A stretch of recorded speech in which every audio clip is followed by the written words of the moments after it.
Hello guys, welcome to my channel for another tutorial. In this video I'm going to show you how to make your WhatsApp more safe and secure.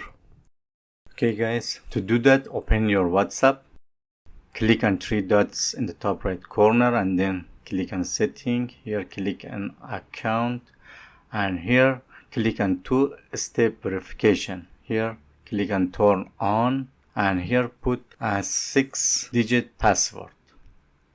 For example 1122 and 33. I make it very simple.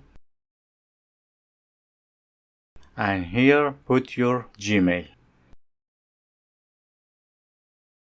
Type it again and then click on save and then click on done. Yeah, it's done.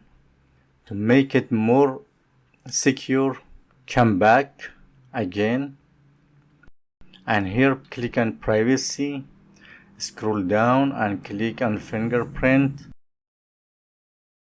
Here turn on and set your fingerprint as well to make it more secure. Open your WhatsApp again. As you can see guys, right now it's asked us about password.